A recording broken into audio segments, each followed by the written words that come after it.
La Bible quotidienne. Méditation quotidienne écrite par le pasteur Israël Leito. Fais-moi entendre dès le matin ta bienveillance, car je me confie en toi. Fais-moi connaître le chemin où je dois marcher, car j'élève à toi mon âme. Psaume 143, verset 8.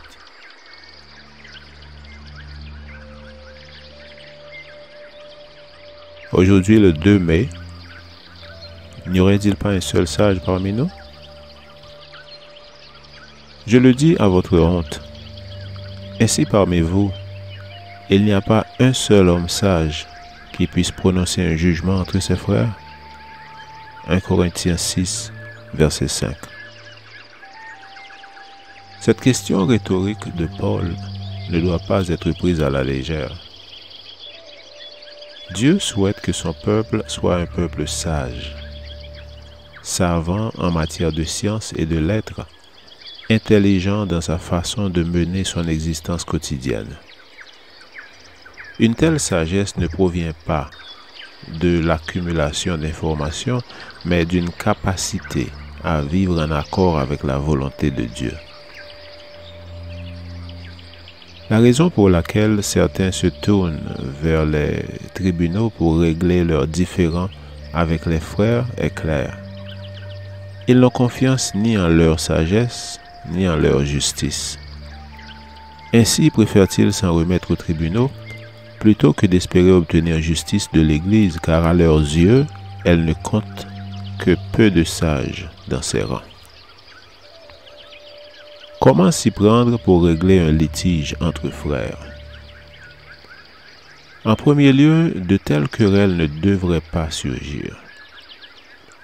Si chacun vivait dans l'humilité que le Seigneur préconise, tout sujet de dispute serait résolu avant d'en arriver au point d'ébullition. Si un litige doit être soumis aux tribunaux, c'est que les frères ont manqué de sagesse pour aborder le problème. On reconnaît le manque de sagesse à ces indices. Premièrement, l'incitation au mal. Les protagonistes ne se rencontreront pas pour faire la paix, mais au contraire, s'associeront à d'autres pour jeter de l'huile sur le feu. Ils n'agissent pas en artisans de la paix, mais en véritables combattants qui attisent les haines sans aucune objectivité. Deuxièmement, la partialité et la formation des clans.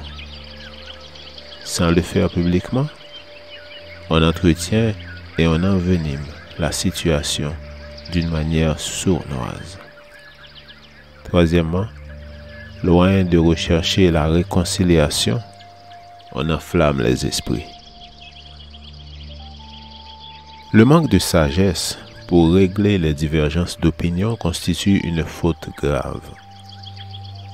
Comme il serait agréable de rencontrer chez les enfants de Dieu des sages qui travaillent en faveur de la paix. Malheureusement, on ne constate que trop souvent la partialité et l'incitation au mal qui ne font que prolonger une situation désagréable. Heureux les artisans de la paix, car ils seront appelés fils de Dieu. Matthieu 5, verset 9. Chaque jour, nous avons des occasions de faire preuve de sagesse en nous secondant les uns les autres dans nos luttes contre nos tendances naturelles.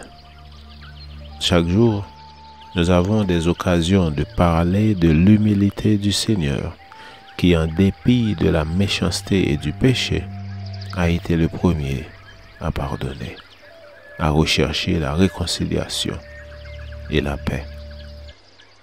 La sagesse, dont la source est au ciel, nous enseigne à favoriser la paix, l'harmonie et la bonne volonté. Soyons de ceux qui travaillent pour l'unité et l'entente que Dieu désire voir régner parmi ses enfants. Amen. Lecture de la Bible pour aujourd'hui, Dans l'Ancien Testament, 1 Roi chapitre 12 verset 1 jusqu'au chapitre 13 verset 34. Et dans le Nouveau Testament, 1 Corinthiens chapitre 6 verset 1 jusqu'au chapitre 7 verset 40.